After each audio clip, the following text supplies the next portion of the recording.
In this video, I will show you how to turn raw beeswax into usable beeswax. So in order to do that, you have to get the raw beeswax. So here I am, I'm using a metal spatula to scrape off the beeswax from the bee frames. A couple pictures of just the raw wax.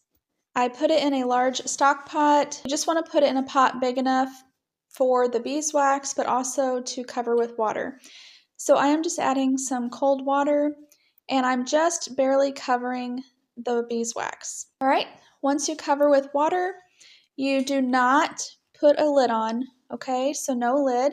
You just want to bring it up to like a medium heat and let it have a low boil and simmer for about an hour, hour and a half. During this time, while the beeswax is on the stove, you will see it start to change color and texture into what it does.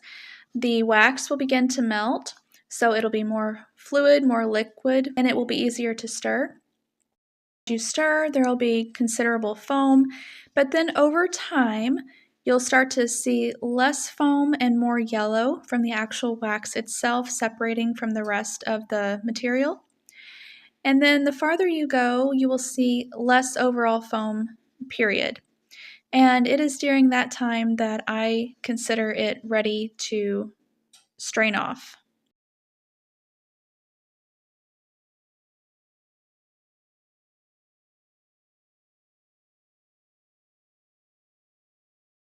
So if you just look through these photos, you'll see the change from the beginning to the end.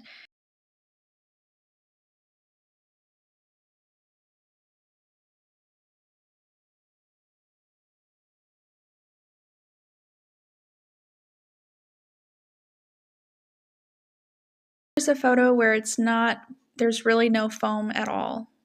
And you can see the liquid on top, which is the wax. Okay, so now it is time to strain it. So I just have a mesh strainer here and it makes a mess, okay? So anything it splatters on, it will wax.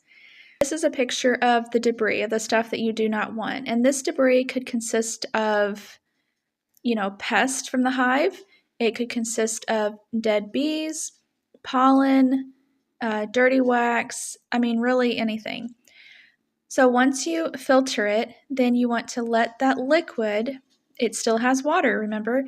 You want to let that liquid set in a bowl until the wax hardens on the surface. So if you look here, you will see the yellow wax. And here's a picture of it being flipped over, and on the underside is some of the debris left.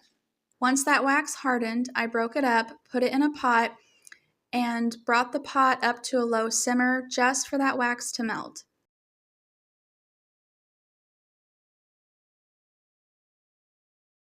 And I filtered with 2 layers of butter muslin.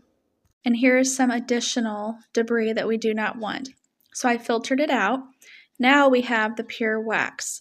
I just put it in some cupcake liners in a muffin pan, and I poured it in those liners, and I just stuck it in the freezer until it hardened, and then I unwrapped them, and now we have usable, beautiful yellow beeswax, ready for whatever we want to use it for. And I will keep these stored away until we're ready.